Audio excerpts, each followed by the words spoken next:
Good day, everyone, especially to you, Ma'am Closas. I'm Curesa Princess Giator with my co-members Jean Awitin and Judy Claire Awitin. Our topic for today is learners with intellectual disabilities.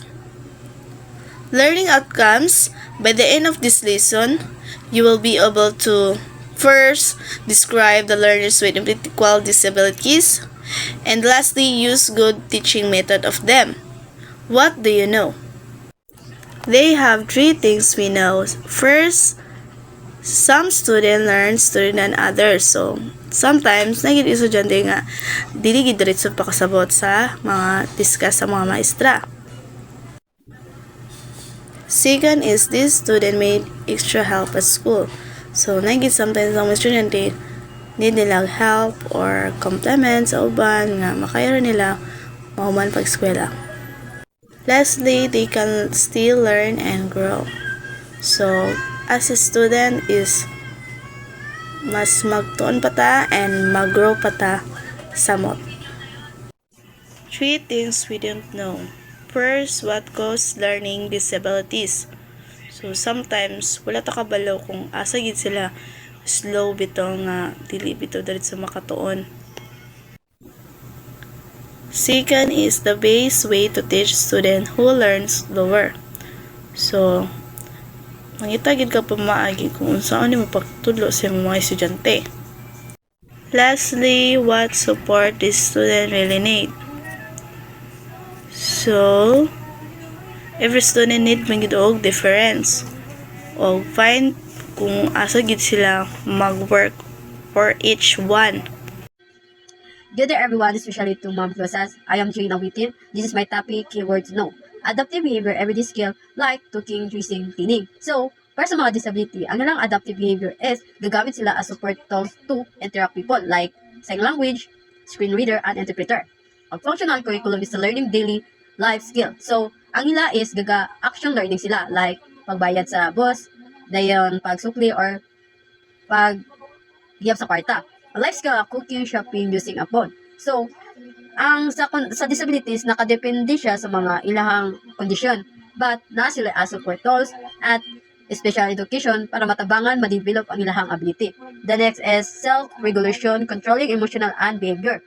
So, alang self-regulation is needed nila og personal care or family support to understanding sa ilahang emotion or controlling. The next is, what is intellectual disability? Intellectual disability is a condition where a person has a low IQ below of 70, making it harder to learn and solve problems. It starts before age 22 and affects skill needed to daily life such as communication, self-care, and social interaction. People with this condition may struggle in school and need extra support to understanding a lesson complete task. So, ang intellectual disability daw is isa ka kondisyon nga nabilaw ang isa ka tawo sa IQ of 70 paubos. So, muna sila ang lisod tuluan o mga solved problem. And then, at the age of 22 daw, dapat ang isa ka tao nga na condition is dapat ginamintin or ga-apply sila to adapt skill like communication, self-care, or school, also a support person. The next is type of intellectual disability based on IQ. Mild IQ 50 to 70. People in this range may learn practical skill and function independently with some support. So, ang mild daw nga IQ 50 to 70 is mga niyang mga disabilities sa isa katao nga na ay sila ay ability to pwede pa sila maka-eskwela or makatrabaho but needed nila ang support. Moderate IQ 35-50, they often have notable developmental delay and may need assistance with daily activity. So, mga sila ang mga tao nga na condition nga kailangan og support sa ilahang daily life dayon need a personal care. Severe IQ 20-35 embedded while in this category have significant delay are required to supervision for most tasks. So, ang severe daw is sila ang mga kondisyon nga ang ilang pangunahuna is 3 to 6 na edad. Profound IQ below of 20, they have major developmental challenge and need constant care and support. So, ang profound is kini sila ang mga condition is gapakita nga nakalimit lang ang ilang ability tungod kay ang ilahang healthy or ilahang panglawas is na ay posibilidad nga maka-effect sa environment. Causes genetic. Down syndrome is caused by an extra copy of chromosome 21 leading to developmental delay and characteristic physical feature. So, ang Down syndrome daw is, iyang cause is a different facial. So, naka-base siya sa mga physical body. Fragile X syndromes result from change in the XMR1 genes affecting brain development and causing a learning difficulty. So, ang Fragile X syndrome daw is kanang naghatag siya daw og problem sa imong utak. Dayon, mo din ang makaresult nga mahimo ni imo nga kondisyon.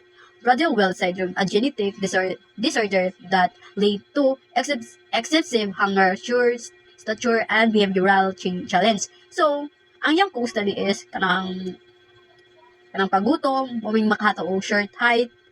The next is Williams syndrome, caused by missing genetic material on chromosome 7 leading to friendly behavior, heart problem, and leading difficulty. So, ang Williams syndrome daw is gikan na siya sa gipanganak siya nga naanay kondisyon. So, ang iyang cause is friendly, na siya difference sa heart, o isod sa tuduan. So, this is my part of topic. Thank you, ma'am. This is my topic is all about cause environmental before birth prenatal. Exposure to harmful substance, alcohol, drug, and tobacco can cause birth defect and developmental delay. For like example, boros ang mama din gayos siya sa kuan. Sigarilyo din ga inom siya og alcohol din. Pwede po makakos siya sa kuan. Effect sa bata, pwede po ang bata may kuan siya magdiwang. Next is poor nutrition. Lack of essential nutrients during pregnancy can impact brain development. So, tong time ang mama nga boros siya, then kulangan siya sa nutrition. So, naay posible nga ang baby belong siya sa malnourished or infection, certain infection in the mother like rabies and Sempihilis can harm the baby. So, for like example, ang infection is well tong boros ang inahan, then maka-cause siya sa effect gyud sa baby, din ang cause sa simplest is well gas 6 bitaw sila. Toxin exposure to chemicals, pollution, or radiation can lead to develop issues. Ella or Sempihilis can harm the baby, and exposure to chemical, pollution, or radiation can lead to develop issues. For example, ang hangin, pwede madaot ang baby ana or ang inahan kay tungod anang chemical. The next is characteristic of learners. Cognition. They learn at a slower pace and may need extra time to understand new concept. So, ang cognitive mo siya ang slow learners. So, need pa nila nga time para daghan palambawaan. So, kailangan gid nila nga kuan need gid nila nga at imanon sila para daghan pasad sila mahibalaan bitaw kanang mga slow learners. The next is memory. Memory, remembering lesson and recalling information can be difficult, requiring repetition and support. So, muna siya ang kuan. Ang memory is muna siya ang dugay bitaw maka dumdum sa ilang gipang buhat or gipang lesson nga gihatag bitaw sa maestra. Next is attention. Attention, they may get distracted easily and struggle to focus for a long period. Attention is muna siya ang once maka-focus na sila sa mga butang or unsa ilang mga kikabisihan, then once pwede mo sila hilabtan or ilo mo sila surang-surangon, dali ra pwede sila ma-distract sa ilang gibuhat karon. The next is adaptive skills. Adaptive skills, daily tasks like freezing, cooking, or managing money may require assistance. So, ang adaptive skills is like pagluto, pag-ilis, din pagawid sa kwarta. So, mara na ila ginabuhat kada adlaw. The next is speech. Speech, some learners may speak late or have unclear speech, making communication harder. So, ang speech, muna sila ang dugay makalitok, din dili sila makalitok, din muna sila nga dili kayo klaro ang ilang pag-istorya kay galisod magod sila galitok. The next is more characteristic. Self-regulation, they may struggle to control emotion, sometimes showing frustration or anger more easily. So, ang self-regulation is muna siya ang tao nga dali ra bitaw sila masuko. Katingala na lang ka kay masuko ra sila gapagawas na sila ilang mga batasan nga dali ra masuko. motivation, they might give up quickly when tasks feel difficult, needing encouragement to keep trying. So, ang motivation, muna sila ang dali ra bitaw sila mag-down sila kagalingon. So, kailangan gid nimo hatagan nimo sila sa encouragement kay ang kaning mga disability dali ra gud sila makakuan gyud maka-down gid sa kagalingon. So, try lang gid nato sila i-encourage para pod makauna pod sila nga para ay makanauna pod sila nga dili maka-down din makauna pod sila nga maka-motivate kay imo man sila natagaan sa imong gihatag nga motivation. Next is academics. Academic learning subject like reading and math can be harder, requiring extra support and practice. So, as a teacher, kailangan gid nato nga taas ato pasyensya sa mga disability. Kay dili sa tanan mga disabilities dali ra sila makatuon. So, need gid nato extra nga support sila para matuluan nato ang pag. Next is physical features. Some individuals may have health issue related to their condition such as problem or delay growth. So, muna siya ang The next is physical features. Some individuals may have health issues related to their condition such as heart problem or delayed growth.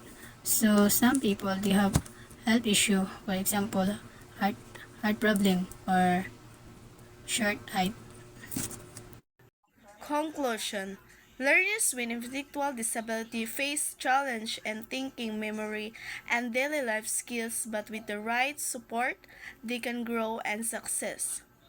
Teachers play a key role in helping these learners by using simple, clear instruction, being patient, and encourage their effort.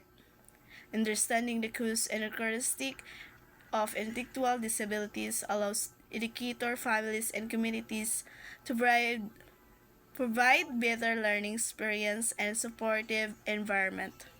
Every learner deserves the chance to reach their potential, and with kinds and proper teaching strategies, they can achieve meaningful progress in life.